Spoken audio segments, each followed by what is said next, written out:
দোলন 9 মাসের অন্তঃসত্ত্বা, তাই তার শাশুড়ি মা শ্যামলী দেবী নিজের বৌমার অনেক ভালো মতো খেয়াল রাখে। তাছাড়া দোলনের স্বামী পীযূষও তাকে ভীষণ পরিমাণে ভালোবাসে, ফলে দোলনকে বাড়ির কোনো কাজই করতে হয় না। আর সে অন্তঃসত্ত্বা বলে বেশিরভাগ সময় বিশ্রাম করে। কিন্তু তার স্বামী এবং শাশুড়ি মায়ের জীবনে একটাই চাওয়া, যাতে তাদের পরিবারে এক কন্যা সন্তানের জন্ম হয়। কারণ শ্যামলী দেবী একেবারে অন্য মানসিকতার মানুষ ছিল। বেশিরভাগ শাশুড়ি মা যেখানে পুত্র সন্তানের মনস্কামনা করে, সেখানে তাদের বাড়িতে ব্যাপারটা পুরোপুরি উল্টো।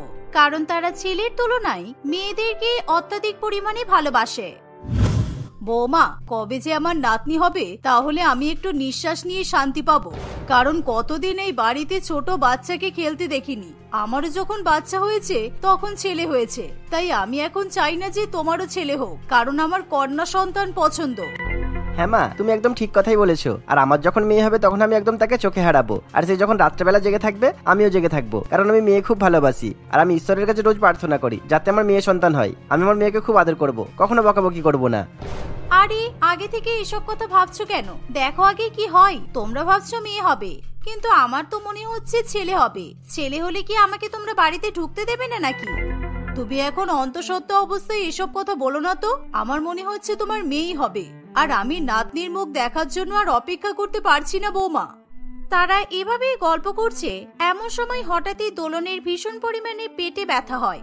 আর সে কিছুতেই পেটে ব্যথা সহ্য করতে পারে না। তাই তার শাশুড়ি মেয়ে এবং স্বামী তখনই দোলনকে নার্সিং হোমে নিয়ে যায়। কারণ ইতিমধ্যেই দোলনের প্রসব যন্ত্রণা শুরু হয়ে যায়। তাই সেই ব্যথা দোলন কিছুতেই সহ্য করতে পারে না।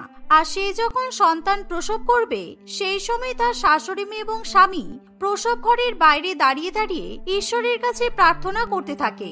কিছুক্ষণ পর ডাক্তারবাবু বাইরে বেরিয়ে এসে বলে, দেখুন, আপনারা তো হাত জোড় করে দাঁড়িয়ে আছেন, কিন্তু আমার মনে হয় আপনাদের মনস্কামনা আমি পূর্ণ করতে পারলাম না। আমার খুব খারাপ লাগছে, কারণ আপনাদের দেখেই বোঝা যাচ্ছে আপনারা হয়তো ছেলে প্রার্থনা করেছিলেন, কিন্তু আই এম সরি, আপনার বৌমা ছেলে জন্ম দিতে পারেনি, সে কন্যা সন্তানের জন্ম দিয়েছে।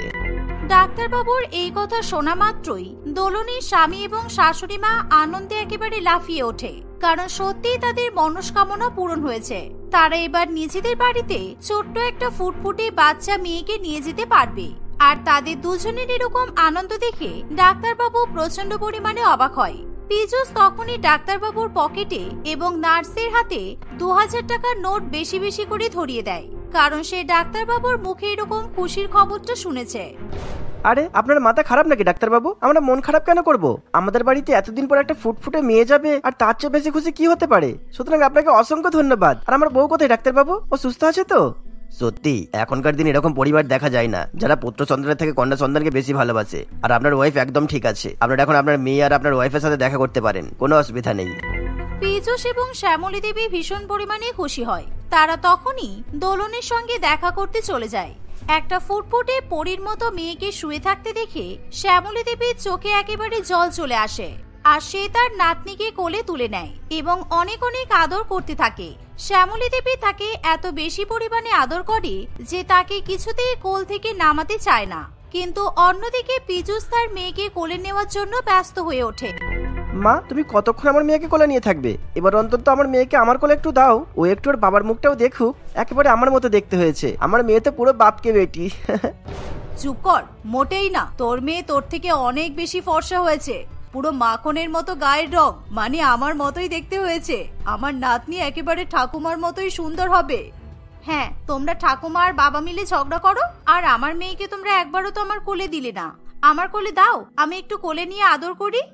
এইভাবেই সবাই একে একে ছোট্ট মিষ্টি পরীকে কোলে নিয়ে আদর করতে শুরু করে। আর শ্যামলী দেবী তার নাতনিকে দেখা মাত্রই তার নাম রেখে দেয় পরী। কয়েকদিন পর পীযূষ এবং তার মা দোলন এবং তার মেয়েকে বাড়িতে নিয়ে আসে। তারপর থেকে পরীকে তার ঠাকুমা এবং বাবা দুজনেই আদর যত্নে মানুষ করতে শুরু করে। যখন দোলন তার মেয়েকে দেখতে দেখতে রাত্রিবেলা ক্লান্ত হয়ে ঘুমিয়ে পড়ে, তখন সারা রাত্রি জেগে পীযূষ এবং তার মা পরীকে ঘুম পাড়ায়, কিংবা পরীর খিদে পেলে তাকে খাইয়ে দেয়। এভাবেই দেখতে দেখতে কিছু বছর কাটে আর পরী বড় হয়ে ওঠে। এখন পরীর বয়স 10 বছর। বড় হওয়ার পরও পরী তার বাবা এবং ঠাকুমার কাছ থেকে অনেক অনেক আদর পায়। একদিন, কিরে পরী, তোর স্কুলের ম্যাডাম আমাকে কমপ্লেন করেছে কেন? তুই নাকি ক্লাসে অঙ্ক হোমওয়ার্ক কিছুই করছিস না। কেন? কালকে তোকে সন্ধ্যাবেলা কত কষ্ট করে আমি অঙ্ক বোঝালাম, কিন্তু তবুও তুই হোমওয়ার্ক করে নিয়ে যাসনি কেন? তোকে মনে হচ্ছে এবার স্কেলের বাড়ি মারি, বদমাইশ মেয়ে একটা। মা, আমি তো অঙ্ক করার জন্য বসেছিলাম, কিন্তু আমার চোখটা ব্যথা করছিল, তাই ঠাকুমা আমার চোখে হাত বুলিয়ে আমাকে ঘুম পাড়িয়ে দিয়েছে, তাই তো আমি অঙ্ক করতে পারিনি। কিন্তু তুমি আমাকে মেরো না মা, তুমি এরকম রাগ করলে আমার কিন্তু ভয় লাগে। দোলন কিছুতেই পরীর কথা শুনতে চায় না। সে তার মেয়েকে মারবে বলে ঠিক করে, আর যেই না দোলন তার মেয়েকে মারতে যাবে, তখনই ঠাকুমা এবং বাবা দুজনে মিলে ছোট্ট পরীকে বাঁচানোর জন্য একেবারে ঝাঁপিয়ে পড়ে। তোমার এত বড় সাহস বৌমা, তুমি আমার ছোট নাতনির গায়ে হাত তুলছো? ও অঙ্ক করেনি তাতে কি হয়েছে? ওর বাবার অনেক টাকা আছে, অঙ্কে ফেল করলে ওকে টাকা দিয়ে অঙ্কে পাশ করিয়ে দেওয়া হবে, তাই তুমি একদম আমার নাতনির গায়ে হাত তুলবে না। হ্যাঁ মা, একদম ঠিক কথাই বলেছো। আমি ওকে টাকা দিয়ে পাস করিয়ে ক্লাসে তুলে দেবো, আর আমার কাছে অনেক টাকা আছে, সুতরাং আমি সেই টাকা দিয়ে মেয়ের জন্য ডিগ্রি কিনে দেবো, তাই আমার মেয়ের গায়ে একদম হাত তুলবে না, বুঝেছো? হ্যাঁ, এভাবে মেয়েটাকে আদর দিয়ে দিয়ে একেবারে বাদর তৈরি করো, মেয়েটা একেবারে নষ্ট হয়ে যাক। বাচ্চাদের আদর করা ভালো, কিন্তু অতিরিক্ত আদর করা ভালো নয়। দয়া করে মেয়েটাকে ভুল শিক্ষা দেবেন না, কারণ এই বয়স থেকে মেয়েকে শাসন করা দরকার। দোলনের কোনো কথাই পীযূষ কিংবা তার মা শুনতে চায় না। তারা পরীকে তখনই সেখান থেকে নিয়ে চলে যায়, আর পীযূষ তার মেয়ের জন্য মটন বিরিয়ানি কিনে নিয়ে আসে। সেই সাথে পরীর ঠাকুমা পরীর জন্য ক্ষীরের পায়েস রান্না করে। পীযূষ তার মেয়েকে নিজের হাতে করে বিরিয়ানি খাইয়ে দেয়, আর ঠাকুমার নাতনিকে পায়েস খাইয়ে দেয়। এভাবেই পরী একেবারে তুলোই করে মানুষ হতে থাকে। আর দেখতে দেখতে প্রায় বেশ কিছু বছর কাটে। পরীর এখন 20 বছর বয়স, আর সে এখন শহরের সব থেকে বড় নামকরা কলেজে পড়াশোনা করছে। ওমা, আমাকে 20,000 টাকা দাও তো, আমার ফ্রেন্ডের আজকে জন্মদিন, তাই আজকে আমি একটা লং গাউন কিনবো। আর তোমার বিয়ের যে ডায়মন্ডের নেকলেসটা আছে, তুমি আমাকে সেটা দেবে, কারণ বাবা বলেছিল এই নেকলেসটা বাবা তোমাকে গিফট করেছে। আমি গাউনের সঙ্গে ওই নেকলেসটা পরে বার্থডে পার্টিতে যাব। তোর মাথা খারাপ হয়ে গেছে? তুই এখন জন্মদিন বাড়িতে আনন্দ করতে যাবি বলে আমার বিয়ের ডায়মন্ডের নেকলেস পরবি? তার সাথে 20,000 টাকা দামি জামা কাপড় কেনার কোনো দরকার নেই। আমার বিয়ের সব ভালো ভালো শাড়িগুলো রাখা আছে, তুই যে কোনো একটা শাড়ি পরে জন্মদিন বাড়িতে চলে যা। আমি এত বড়লোক পরিবারের মেয়ে হয়ে আর এত আদরে মানুষ হয়ে তোমার পুরানো শাড়ি পরে আমি জন্মদিন পার্টিতে যাব? তুমি আমাকে টাকা দেবে না তাই বলো? ঠিক আছে, আমি জানি কিভাবে টাকা বের করতে হবে। এই বলে পরী তার ঠাকুমার কাছে চলে যায়, আর কাঁদো কাঁদো স্বরে নিজের মায়ের নামে নালিশ করতে থাকে। ফলে শ্যামলী দেবী তার নাতনির মুখে এরকম অন্ধকার ছায়া মেনে নিতে পারে না, তাই সে দোলনকে ডেকে অনেক অনেক বকাবকি করতে শুরু করে। তোর মায়ের এত বড় সাহস যে তোকে বলেছে টাকা দেবে না, আর তাছাড়া টাকাটা তো তোর মায়ের নয়, ওই টাকাটা আমার ছেলে রোজগার করে নিয়ে আসে, তাই আমার আদরের নাতনির কত টাকা লাগবে আমাকে বল, আমি তোকে দিচ্ছি। 20,000 টাকায় কিচ্ছু হবে না, তুই বরঞ্চ 50,000 টাকা নিয়ে যা, এই নে। এই বলে শ্যামলী দেবী নিজের আলমারি খুলে নাতনির হাতে 50,000 টাকা ক্যাশ তুলে দেয়, আর সে দোলনের কাছ থেকে তার ছেলের দেওয়া ডায়মন্ডের নেকলেস পর্যন্ত নিজের নাতনিকে দিয়ে দেয়। এর ফলে পরী প্রচন্ড পরিমাণে খুশি হয়। সে 50,000 টাকা খরচা করে নিজের জন্য অনেক দামি দামি জামা কাপড় শপিং করে নিয়ে আসে, আর সন্ধ্যা হতে না হতেই পরী সেই দামি ড্রেস পরে এবং ডায়মন্ডের নেকলেস পরে জন্মদিনে আনন্দ করতে চলে যায়। আর সে যখন রাত করে বাড়ি ফিরে আসে, তখন তার মা বকাবকি করলেও ঠাকুমা এবং পীযূষ কিছুতেই তাদের আদরের মেয়েকে বকাবকি করতে চায় না। আরে ঠিক আছে, এখন উঠতি বয়সের মেয়েদের একটু বাড়ি ফিরতে দেরি হয়, তাতে ওদের বকাবকি করার কিছুই নেই। আমিও যখন ওই রকম কলেজ লাইফে পার্টি করতাম, তখন আমারও ফিরতে অনেক দেরি হতো, তাই না মা? দেখো না মা, তোমার বৌমা কিরকম মেয়েটাকে বকাবকি করছে। হ্যাঁ, আমি বুঝতেই পারছি। যা পড়ি, তুই বরঞ্চ ফ্রেশ হয়ে নে, আর আমি তোর জন্য গরম তেল নিয়ে আসছি। তোর এরকম উঁচু হিল পরে পায়ে ব্যথা লেগেছে, তাই আমি তোর পায়ে তেল মালিশ করে দেব। এভাবে ঠাকুমা এবং বাবা দুজনে মিলে বাড়ির মেয়েকে অত্যাধিক পরিমাণে বেশি আদর দিতে শুরু করে। তাকে যেন মাটিতে রাখলে পিঁপড়াতে খায়, আর মাথায় রাখলে উকুনে খায়। এর ফলে এত বেশি পরিমাণে আদর পেয়ে পরী দিন দিন একেবারে বাদর হয়ে ওঠে। একদিন, ওমা, কি হলো? তুমি এরকম করে শুয়ে আছো কেন? আমার তো ভীষণ খিদে পেয়েছে। আমি তোমাকে বলেছিলাম যে আমার জন্য ফ্রাইড রাইস আর মটন কষা করতে, তুমি রান্না করোনি কেন আমার জন্য? না রে, আজকে আমার শরীরটা ভালো নেই। আজকে সকাল থেকে আমার খুব জ্বর এসেছে, তাই আজকে আমি বাড়ির জন্য কোনো রান্নাই করতে পারিনি। তুই বরঞ্চ অনলাইনে কিছু অর্ডার করে খেয়ে নে পড়ি, আর না হলে দেখ রান্নাঘরে ম্যাগি রাখা আছে, তুই একটু ম্যাগি বানিয়ে খেয়ে নে, কেমন? পরি তার মায়ের কথা শুনে প্রচন্ড পরিমাণে বিরক্ত বোধ করে। আর সেদিন পরির ঠাকুমা বাড়ির চাকরানির সঙ্গে নিজের বোনের বাড়িতে ঘুরতে যায়, ফলে পরীকে রান্না করে দেওয়ার মতো বাড়িতে কেউ থাকে না। অন্যদিকে পরি অনলাইনে খাবার খুঁজলেও তার মনের মতো কোনো খাবার পায় না। তাই সে ঠিক করে সে নিজে রান্নাঘরে গিয়ে ম্যাগি রান্না করে খাবে।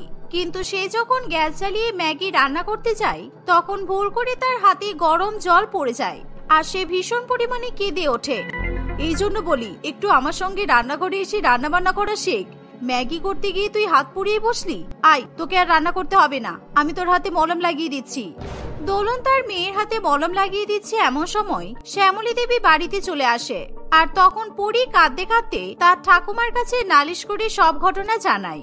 তখনই শ্যামলী দেবী দোলনের উপর প্রচন্ড পরিমাণে রেগে যায়, কারণ সে তার নাতনির চোখে জল কিছুতেই সহ্য করতে পারে না।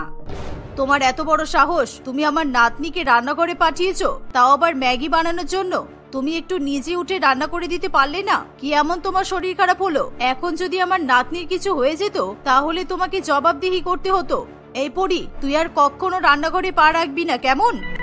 এই বলে শ্যামলী দেবী পরীর অল্প একটু হাত পুড়ে যাওয়ার জন্য বাড়িতে বড় ডাক্তার ডেকে নিয়ে আসে আর অনেক অনেক টাকা ফিস দিয়ে নিজের নাতনির জন্য প্রেসক্রিপশন লিখিয়ে নেয়। আর এই দেখে দোলনের খুবই খারাপ লাগে। এইভাবে পরীর যখন কোনো অসুবিধা হয় কিংবা পরীর যখন কোনো দরকার হয় তখন তার বাবা এবং ঠাকুমা তাকে সেই সমস্ত জিনিসপত্র দেয়। আর শ্যামলী দেবী নিজের নাতনিকে নিজের হাতে খাইয়ে পর্যন্ত দেয়। আর দেখতে দেখতে এভাবেই শ্যামলী দেবীর বয়সও বাড়তে থাকে। আর একদিন সে হার্ট অ্যাটাকে আক্রান্ত হয়। পীযূষ এবং দোলন শ্যামলী দেবীকে সামনের নার্সিং হোমে নিয়ে গেলে ডাক্তারবাবু তাকে কোনো রকমের চিকিৎসা করে সুস্থ করে তোলে।